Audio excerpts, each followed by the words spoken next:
निजी एवं सरकारी शिक्षकों के लिए सम्मान अवसर, महिला शिक्षकों के लिए सुरक्षित एवं सम्मानजनक कार्य वातावरण, वित्त रहित शिक्षकों के अधिकार तथा शिक्षा व्यवस्था में पारदर्शिता एवं जवाबदेही जैसे मुद्दे को मजबूती से विधान परिषद तक पहुंचाना होगा।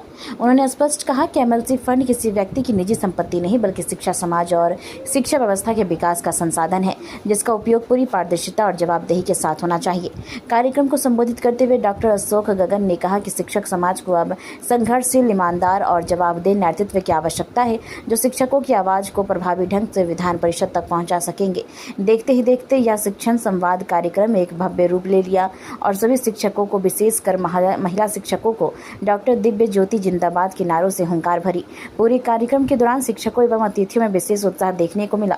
सबने प्रतिज्ञा ली कि इस बार पटना शिक्षक निर्वाचन क्षेत्र में परिवर्तन लाना है और शिक्षकों की आवाज़ बुलंद करते हुए डॉक्टर दिव्य ज्योति के साथ कदम से कदम मिलाकर चलना है। कई वक्ताओं ने इस आयोजन को शिक्षा जगत के लिए प्रेरणादायक एवं सकारात्मक पहल बताया।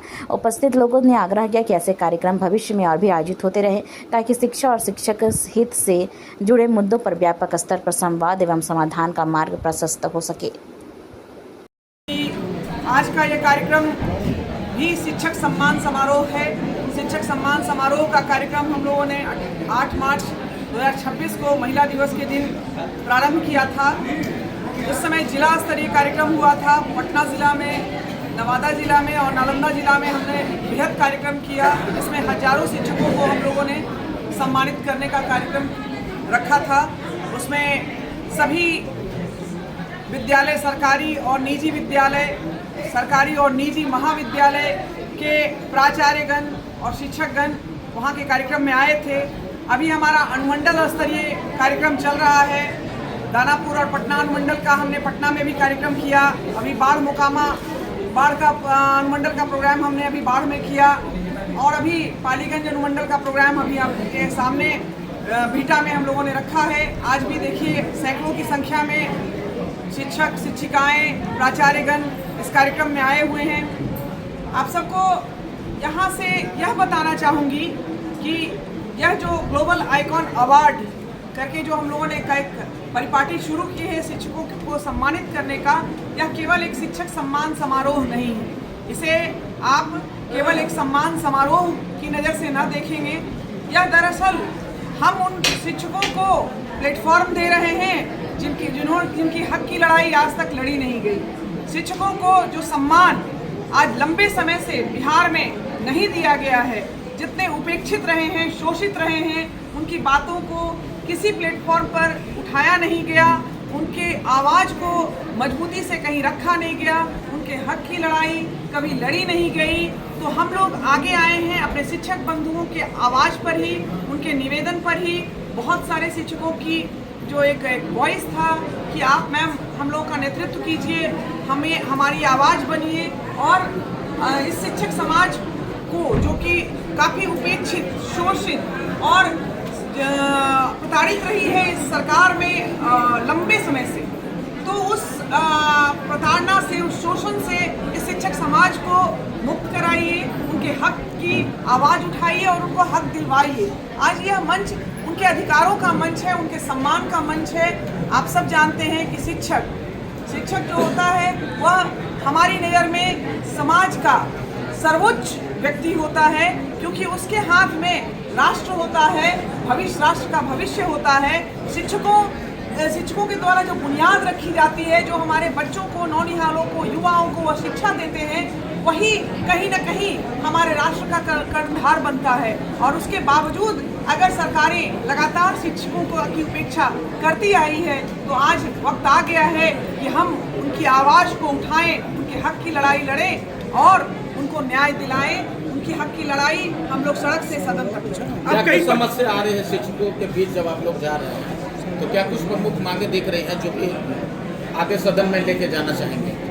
अनगिनत मांगे हैं शिक्षकों की। शिक्षक को हमेशा दोयम दर्जे का नागरिक समझा गया है। शिक्षकों को हमेशा एक उनका मिशनरी इस तरह का है कि उसमें खाली उनका इस्तेमाल किया जाता है, चाहे उन पर अनगिनत कार्य का दबाव हो, शिक्षा का काम छोड़कर वह शिक्षा के अतिरिक्त अनगिनत काम करते हैं। ये सबसे बड़ी समस्या उनकी है कि जिस कार्य के लिए उनको शिक्षक नियुक्त किया गया है वह अपने मूल काम से ही अलग कर दिए जाते हैं। कभी उन पर आज ही जनगणना का काम उनको दिया हुआ है, कभी इलेक्शन आता है तो पूरा वोटर लिस्ट चेक करने से लेकर इलेक्शन तक की ड्यूटी उनको दे दी जाती है। यहाँ कहिए कि मध्याह्न भोजन का जिम्मेवारी उनको दे दिया जाता है। उनको अगर किसी तरह का इम्यूनाइजेशन का वक्त आ गया तो इम्यूनाइजेशन की जिम्मेवारी दी जाती है। तो ये अपने कार्यों से अतिरिक्त बहुत काम करते हैं और उसके बदले में उनको मिलता कुछ नहीं है। जो शिक्षक बड़े बड़े अधिकारी बनाते हैं जाता है, जिसके कारण लोग जो टीचर है उनके मेंटली हेल्थ जी, मानसिक शारीरिक दोनों तरफ से उनको नुकसान होता है। बहुत मानसिक दबाव में होते हैं और जब शिक्षक मानसिक दबाव में होंगे ना तो शिक्षा के साथ न्याय नहीं होगा, बच्चों के भविष्य के साथ न्याय नहीं होगा। जिस तरह से आज जो है कुछ भ्रष्ट अधिकारी भी हैं, उनके लिए क्या कुछ शिक्षा के क्षेत्र में भ्रष्टाचार व्याप्त है और उस भ्रष्टाचार को दूर करने के लिए भी हम शिक्षकों की आवाज बनकर उठेंगे और उसका आवाज को दूर दूर तक सरकार तक पहुंचाएंगे और उनको उस सिस्टम से भी मुक्ति दिलाएंगे। मैं इस मंच से जिस तरह से जो शिक्षक जो है साइंटिस्ट और इंजीनियर पदाधिकारी बनाते हैं, आज वही शिक्षक पर लाठी चार्ज होता है, क्या कहेंगे? सरकार पहले तो आश्वासन देती है कि नियोजन हम करेंगे, बृहद स्तर पर नियोजन करेंगे। आज टियर 4 के टीचर्स नियोजन के लिए की मांग रख रहे हैं, बीपीएससी की परीक्षा की मांग रख रहे हैं, लेकिन उनका परीक्षा लगातार टाला जा रहा है। वो बताइए कि वो बीएड डीएलएड जैसी शिक्षा प्राप्त एमएड करके फिर से एसटीटी सीटीटी सीटेट एस्टेट करके और वो वेट कर रहे हैं बीपीएससी के एग्जामिनेशन का। तो जो युवाओं के साथ ये बहुत बड़ा अन्याय है कि उनको आप रोजगार का अवसर ही नहीं देते हैं। बिहार में हम बहुत बुरा स्थिति देख रहे हैं, जब शिक्षकों पर उन पर लाठीचार्ज किया जाता है तो शिक्षकों की को दबाने की दमनकारी नीति है सरकार की, उनके विरुद्ध भी हम आवाज उठा रहे हैं। सेवानिवृत्ति के बाद भी डीओ ऑफिस का चक्कर लगा रहे हैं शिक्षक, लेकिन कहीं भी जो है उनको न्याय नहीं मिला। जी बिल्कुल नहीं। अब सरकारें जैसे देखिए, सरकार जब अगर स्वच्छ होगा ना तो सब पदाधिकारी भी अच्छा काम करेंगे। सरकार की ही अपनी पारदर्शिता सवाल के घेरे में है। सरकार चाहे तो अधिकारियों को नियंत्रित करना उनका काम है। अधिकारी किस तरह से काम करेंगे, अधिकारी कैसे पारदर्शी तरीके से काम करेंगे, बिना भ्रष्टाचार के काम करेंगे, या तो सरकारों को कंट्रोल करना चाहिए। अगर वो कंट्रोल नहीं हो पाता है और हमारे शिक्षक बीओ ऑफिस में घूमते रहते हैं तो यह तो सरकारों को देखना होगा। और यही सब बहुत सारी मुद्दा। शिक्षा मंत्री कह रहे हैं कि शिक्षा की जरूरत ही क्या है? हाँ, शिक्षा ये तो बोलेंगे ही ना। अगर शिक्षा ऐसे लोगों को शिक्षा मंत्री बना दिया जाएगा तो ये तो कहेंगे ही शिक्षा की जरूरत क्या है। अगर शिक्षा की जरूरत नहीं होती है, चाणक्य की परंपरा हमारे यहाँ रही है। हमारे यहाँ चाणक्य गुरु ने साम्राज्य बदल दिया, मौर्य साम्राज्य ले आया। तो आप कह रहे हैं क्या कि शिक्षकों की जरूरत नहीं है? हमारे यहाँ नालंदा और विक्रमशिला जैसे विश्वविद्यालय रहे, प्राचीन काल से विश्वविद्यालय रहे और उसके द्वारा हम पूरे विश्व में जब शिक्षा की अलग यही बिहार की धरती जगाती थी, वहाँ का शिक्षा मंत्री अगर कहता है कि यहाँ शिक्षा की क्या जरूरत है, तो ये दुर्भाग्यपूर्ण है इस राज्य के लिए। हमें शिक्षा पर काम करने की बहुत आवश्यकता है। हमें शिक्षकों के सम्मान के लिए काम करने की बहुत आवश्यकता है। मेंस और पीटी का एग्जाम निकालना अब जो है शिक्षकों के लिए आम बात हो गई है, क्या कहेंगे इसमें? मेंस और टीपीटी परीक्षा जो है टीचर को देना पड़ रहा है। हाँ, ये भी एक शोषणकारी नीति है बिहार सरकार की। मैं तो आश्चर्य करती हूँ कि जब आप बीएड डीएलएड एमएड जैसे कोर्स रखते हैं जिसकी पात्रता ही शिक्षक बनने के लिए होती है, कोर्स की पात्रता ही होती है, तो आपको सीटेट एस्टेट जैसा भी एक और स्टेयर दिया हुआ था आपने, और उस स्टेयर के बाद अब उस चौथा स्टेयर आपने बीपीएससी के एग्जामिनेशन के रूप में दे दिया। आप एक अदद नौकरी के लिए हमारे युवाओं का जिस तरह से प्रताड़ना और शोषण कर रहे हैं ना, वह बहुत दुर्भाग्यपूर्ण है इस राज्य के लिए और इस पर काम करने की बहुत आवश्यकता है। शायद अगर हमें मौका मिला शिक्षकों के नेतृत्व करने का, जो विश्वास उन लोगों ने हमारे ऊपर दिखाया है, तो हम इस आवाज को, इस व्यवस्था को बदलने की पूरी कोशिश करेंगे। हम कोशिश करेंगे कि शिक्षकों को वो बीपीएससी के थ्रू नहीं आना पड़े, बीपीएससी की परंपरा को हम रोकेंगे। और हम चाहेंगे कि अगर आपने मिनिमम जो आपका क्वालिफिकेशन है बीएड डीएलएड एमएड, वो अगर आप किए हुए हैं तो आपको शिक्षक बनने के लिए ही आपने ये क्वालिफिकेशन लिया था। उसके बाद आपको सीटेट भी।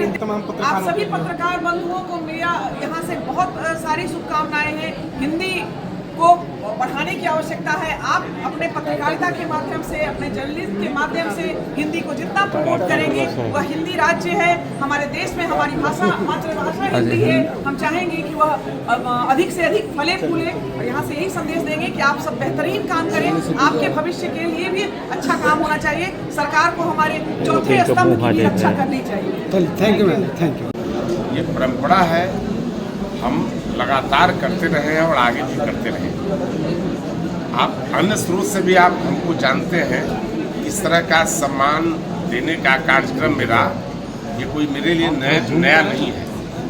हो सकता है कुछ लोगों के लिए नया है। आप जैसे बहुत सारे साथी हैं जो हमारे 25वें इस तरह के कार्यक्रम में आप आए हैं, और आपने देखा है कि यही हमारा the nature and signature can not be change.